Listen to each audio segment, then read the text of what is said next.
Hello and welcome to the 20th session of Equipping Women. This has been really fun for me. I've enjoyed it and it's been incredibly encouraging and insightful. I've been instructed, blessed, all those things. So I want to say first, thanks for welcoming me into your life. And I'm so grateful for all these folks who have joined me. But I have to say, tonight is my favorite guest of all. My husband Hershael Absolutely. is joining me, and my pastor. And tonight, it's actually his pastor's heart that I'm going to be learning from. We're going to be talking from, and hoping that you encourage in that way. This whole series, it just began. This whole series of equipping women, it began so it could help us know how to keep our focus and on things of the Lord, to keep encouraged and pursuing Him, to help us stay in community as best as we could and stay connected to Buck Run Right. folks. And, as we're winding up this really peculiar year, it has been incredibly strange Hmm. on so many levels. I started thinking about and have been, in some way, even grieving the thought of how I have not probably utilized this year and the opportunities that it actually brought into my life. Instead of like longing for the things I couldn't do, I didn't look for the things I could do. Did you wrestled with that at Well, all, or I'm going to disagree with you. I really? know I know what you've done this year. You've done a lot of things. I was thinking the other day things that you and I have done this year that we would not otherwise have That's done. true. And we all realize that we've let time pass and there are other things we could have done. I'm sure Hmm. that's true. But you've done a lot this year. This is one of them. Well, Weren't doing this, and true. we got a lot of personal stuff done. And Yeah. I wrote a book Right. That's true. That's true. during this time, and we did a lot of stuff in our house, and Yeah. you know, I think we got a lot done, frankly. Well, okay, so you've reset me, and Good. yeah, a little bit. I still know. I still know. Yeah, I'm sure that's true. That we Absolutely live true. with that sense of Right. lost opportunities all the time. Well, so what I want us to do now is as we're leaving this year that has been so strange on so many levels, I want us to start thinking ahead now. I want us to move toward 2021, because this year, I mean, I Okay. don't know how many days we have left, but it's quickly coming to a close. Maybe not quickly enough, but it's happening. So first, let me just say, welcome, Pastor, Thank and you. thanks for joining me. Um, I know the Lord doesn't waste a thing. And that's sort of been one of the continuing themes of just about every one of these interviews or sessions. Somehow that comes up, how the Lord doesn't waste a thing. But I am aware, fully aware, that it is possible for us to not recognize and allow and pursue godly good and godly things during strange seasons and during strange circumstances in our life, and godly goals. So let's talk about some of those things. First of all, what we're going to talk about tonight, obviously, is goals. Are you a goal setter? I am a goal setter. I think it's also true, sort of less so than when I was younger. Uh, you Part of my life is just the routine of weekly goals. I mean, Mm-hmm. every week it's a goal to preach a sermon that's worth listening to, and that just doesn't go away. So there are those recurrent goals all the time. I do need. There are certain things I want to accomplish, both here at the church and professionally as a writer and things like that. That I have set goals that I'm trying to do, and even will continue on into my retirement. Things that I plan on doing in the future. I don't plan to do nothing ever. I plan to do something, and so some of my goals now are like just mapping that out. I'm 60 years old. What will the next, let's say, 20 years look like? Mm-hmm. and these 20 won't look like, say, the first 20 ministry did, but there's still an awful lot to do. And Right. I want to have the spirit of Caleb and Joshua, and there are mountains to claim and Right. things to do for the Lord. So I do set goals. Do you see value for everybody setting goals, Yeah, do you I think? absolutely do. In fact, I'll say not only to set them, but to write them down. Okay. There's just something absolutely stunning that happens when you write goals down. When you just leave it in your mind, it's just sort of a wish. You're not committed to it. Maybe it'll happen, maybe it won't. When you write it down, like if you keep a journal and you write down, here are the things that I want to accomplish in 2021, the likelihood that you will actually do it is exponentially higher. I mean, faith principles work for everybody, Right. even lost people that have faith principles. Those principles work. Now they're only temporal. It's temporal faith, and so it's only temporal consequences.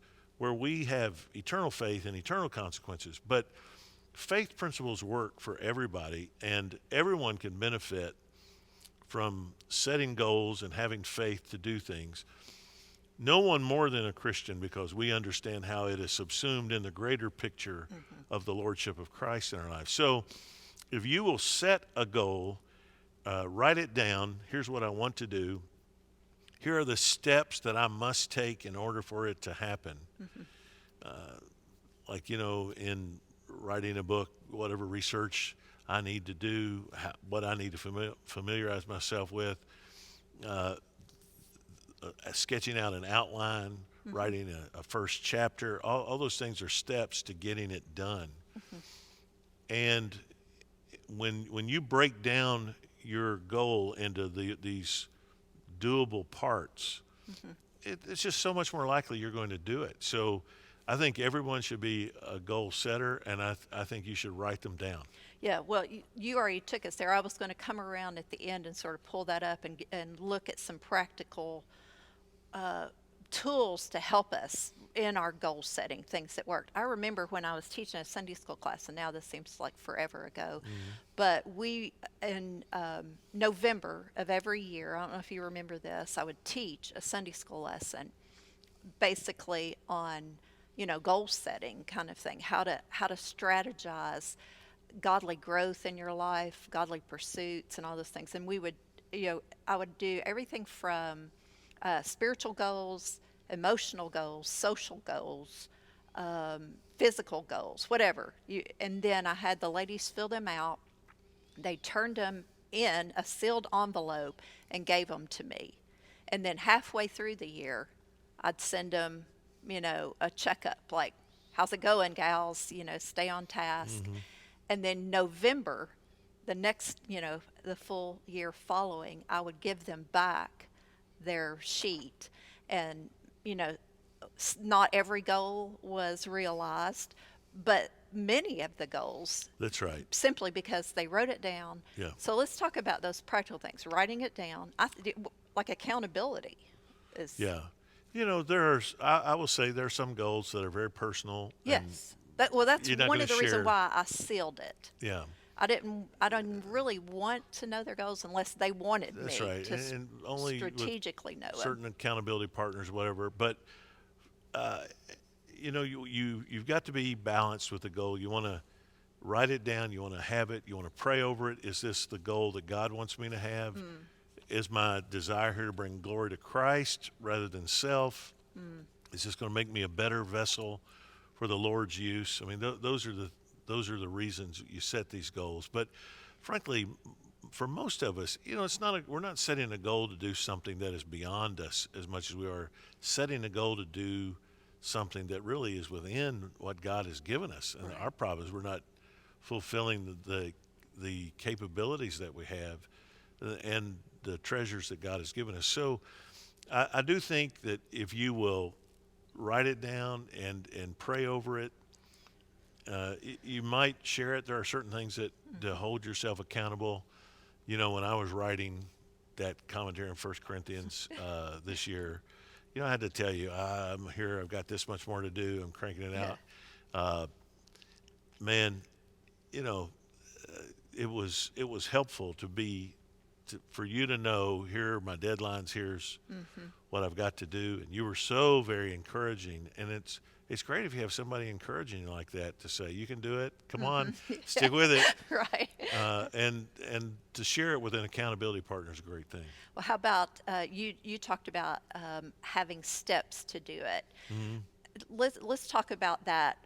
How far do you stretch yourself beyond what you think you need to do? You know, like you want to have attainable steps, attainable goals, something that you really think you could reach. But then also, do you think you need to like put something out there that's even a little more difficult, Yeah. or no? Yes.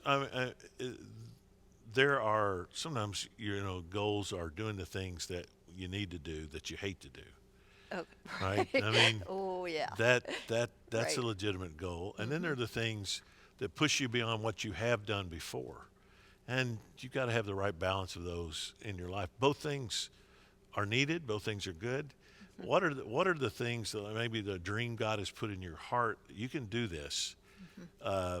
but you've never stepped out and done it. Well, make 2021 the year that you put action to it, Mm. and you say, I'm going to do that. And I like to go to people and just sort of share with them, look, I think you can do this. Here's something I think you would be good at, and sort of enlist them into things that I see them Mm. capable of doing, and encourage them. And that's part of what I think the function of the church body is, to provoke one another to love and good works, and Yes. say, you can Mm-hmm. do this.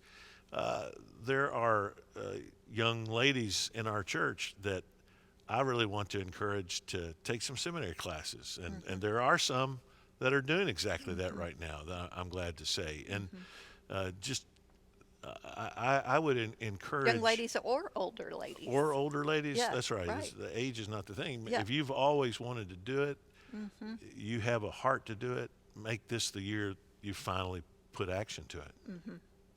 Well, what do you think about? I think you're the one who told me this. It's like when you're setting goals, you can't set goals that another person does something.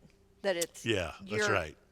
My goal is for Tanya to do such and such for me. yeah, Yeah, Tanya, for our that's marriage not to a goal. That's be a wish. whatever. Yeah, Yeah, right. that you set your personal. That's right. What is it that you have control over? Yeah.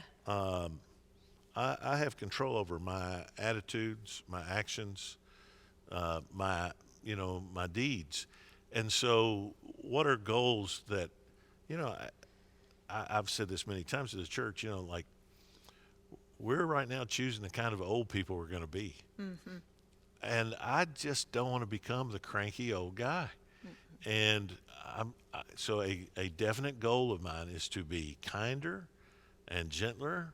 I really want to have the gentle and lowly heart of Jesus.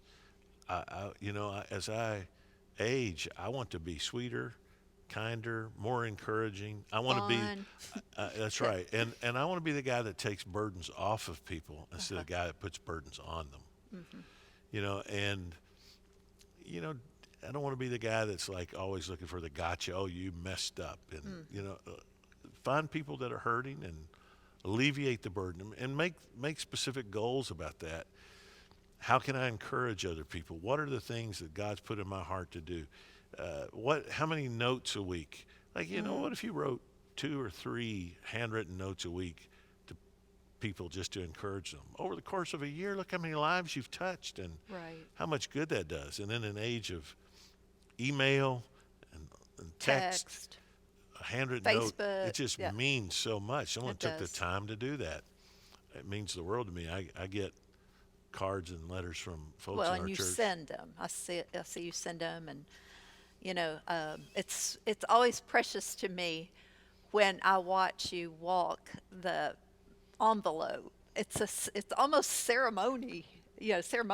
It's Mm, just sweet. It's like there's a strategic goal you're wanting to accomplish. It's not just yeah, I mean, yeah. I'm praying for that person. I Hmm. got a text from one of our senior members this week that I had written a note to. And, Mm, man, this year has been so hard on our older members, it has. having to isolate themselves, and Yeah. you got young people who are like nothing's happening. Why all the fuss? You got older people that are just Right. fearful, and rightly so. There's a higher consequence for them Yeah. in general, and and I want to lighten that burden some and say, Yeah. hey, I totally understand. I'm not putting guilt on you, but we miss you. Just want you to know you're missed, you're loved. Call somebody on their birthday. If you make those kinds of goals to just be a blessing. Okay, so let's go on. Let's talk about you. What do you, as our pastor, see as worthy goals for the women of Buck Run to pursue? Okay. Either, within your church, your family, however, what Yeah, do you see as you some of know, those? Southern Baptists in particular have really often been led, and I use that word advisedly, but we've been led in so many ways by the women in our churches, not primarily as the pulpit teacher, but as like the WMU Women's Missionary. There would be no Lottie Moon offering if it weren't for the WMU. The Women's Missionary Union has historically in the SBC taken ownership of teaching the children in the church about missions. And man, our churches have drifted away from that. We've highlighted other things in our lives, and those things have fallen by the wayside. I really would love to reclaim that, and I think we're doing that to some extent. But I'm just saying, let's rekindle it and redouble Well, our and efforts. even rewrite how we're able to do it, Yeah. because right now it doesn't. The need still needs to be Well, fulfilled. that's right. It's just going to look different. And How can we Becky, do I know that? Becky Cunningham and some others have really Kim, done Sherry, that. And right? Yeah. boy, how much I've missed them being able to have mission friends. And, Yeah. all this Yeah. this So much. year, because they're doing that. We're doing that at Buck Run, and I really want the women in our church just to take ownership of that. And okay, how can we promote the mission? How can we encourage our husbands and the men in our church and our children and one another to be missions minded, to be biblically centered? Uh, you know, probably more than, well, I'm sure more than anyone, how impactful Elizabeth Elliot was in my Right. life in our early marriage and ministry in the Yeah. 1980s. You still have. I still Have a note yeah, written by her. we corresponded. Uh, and when I was ordained, she sent me a prayer that she Right. had copied out of Betty Scott Stam's Bible. Betty Scott Stam was martyred. Yeah. And Elizabeth Elliot, as a little girl, copied that out of Betty Scott Stam's Bible. And when I was ordained, she sent me that prayer, and she signed and wrote it to me. Right. It still hangs on Right. my wall. I can't quantify the impact Elizabeth Elliot had on me. And I just thank God for the women that he has raised up who have this strategic writing ministry and missions ministry. And I really want to promote that. Man, I want to see women in our church go to the mission field. I want to see them go to seminary and be theologically trained. I think women in our church are capable of writing books, Sunday school lessons, materials. Well, it's interesting, even in these sessions, as I talk to women, and they're very specific what topic that we spoke to, that we addressed, either before or after, in the us just bantering back about what fleshing out what that topic was. Many of them said, I've played around with writing about this. I really feel the need to write. And so you're saying, write. I'm saying do it. Yeah. Just make that a goal. Whether it be a blog or for publication, you can have tremendous impact. And frankly, what if you just impact 2 or 3 people? Right. Who knows? Here's the neat thing. Yesterday, I got an email. I shared it with you from someone who described to me something that I did 26 years ago. I have no recollection of this. I mean, I know I can tell from the details in the email that I did it. It really, I did it and opened a door for them and helped them do something. I connected them with someone else that it ended up making a massive difference in their lives. And they wrote me this email to say, you have no idea the impact on my life that made when you opened that door. Okay, that was whatever I did for this person was a fairly small thing in my life at the time, and you've heard me say it before, big doors swing on little hinges. Right, right, You never know that your blog post, right. your encouraging Facebook post, the thing that you write and send as an encouraging letter to someone, you have no idea how God uses that. The child whom you disciple and that you say to, I'm praying for the Lord to use you in ministry one day. You have no idea Right, how the coworker. heavily that- those things just sit on people and direct their lives. We all look back and I can tell you things, I can tell you things my dad said to me, Arvin Birdsong said to me, Grandma Right. Brown said to me. Those words matter. And if you seek a sensitivity to the Lord, direct my words, direct my paths. I want to be used for you. And you just set some goals. 2021 is the year I'm going to really look for those opportunities to bless, encourage, to speak, to fulfill the dreams that the Lord has put in my heart that I've not yet done. Now, let me be clear.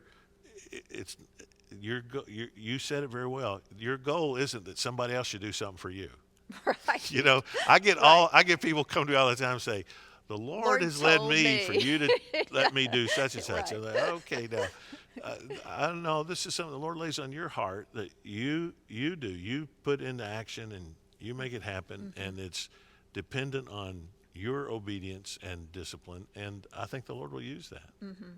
One of the goals that I set, and I set for us, but in agreement because it's our home, is we want it to be more hospitable. Use our home. Obviously, this year changed all that up, It's but hard, yeah. we did. I remember us sitting down and going, okay. It was like maybe January, I think, is when we started planning it out, and then it was March. All this hit, but we were going to have feet under our table X Yeah. amount of times Yeah. in a month, Well, and figured out, okay, what's the step to make that happen? yeah, But I'll tell a story, and I'm confident he wouldn't mind me telling this. But when David Williams was president of the Senate, in when he was president of the Senate, a state senator here in Frankfurt, they lived up the street from us, and of course I had interaction with him at the Capitol, Right. and we got a burden on our heart for him and his family at the time, and. I'll never forget the first time I met him. It was something he said to me. He was intentionally shocking. he was. Just saying, hey preacher, Right. can you handle this? We just stuck with him. I had him in our home. He would call me late at night. Yeah. He went through a deep, dark night of the soul Right. through events that Right. happened in his life, both personally and politically. But because we'd used our home and used our lives and had opened up to him, his life changed. He trusted the Lord. I baptized him. He's now a judge, and he tells people all the time. I run into people all the time who tell me, David Williams told me that you are the reason he's alive. Yeah. And he tells people that. He Yeah. honestly thinks his life would have ended had he not come to the Lord. And we used our life in our home in ways to do that. And, if there was anybody that, he was a political somebody. He was a Right.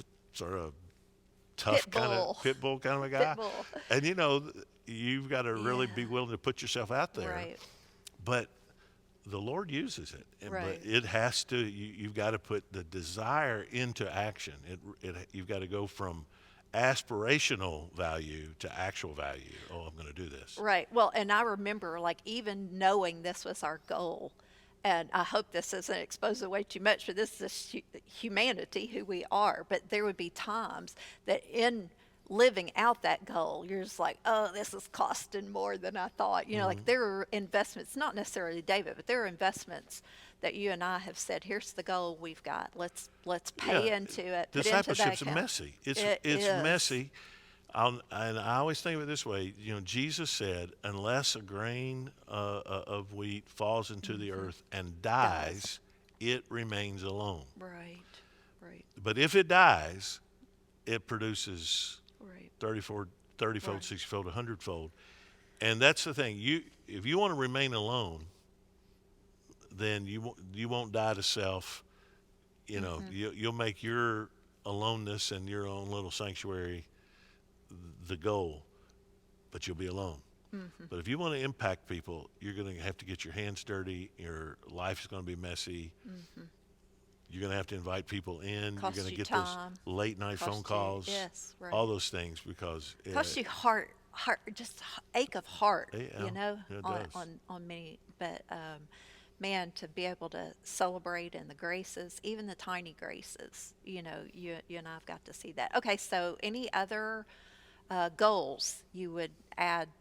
We've sort of like trailed a bunch, just sprinkled Yeah, a bunch you know, through I all of would this, really but love, I would say basic goals that I think all Christians should do this year, but particularly women at Buck Run. I would say if you've never read through the Bible, make it your goal to read completely through the Bible in 2021. There are lots of plans out there. You can get a 1 year Bible. you have a preference of one? Yeah, I mean, to me, the easiest thing to do is get the 1 year Bible. Okay. Just get it. But Chronological or however, doesn't matter. you know, You have a flavor?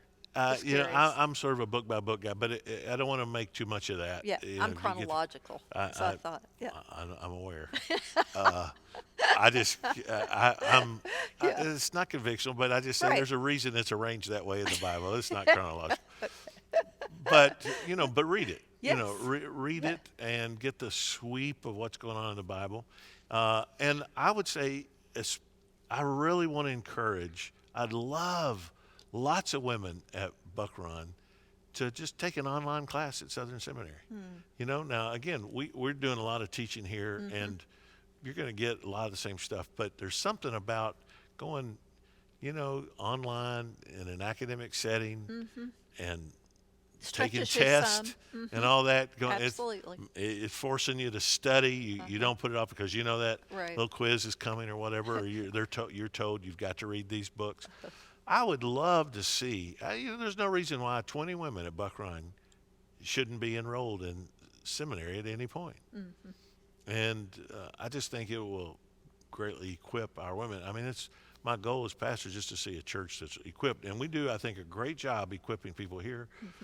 But one reason why we support seminaries and have seminaries is it gives you even more specialized training.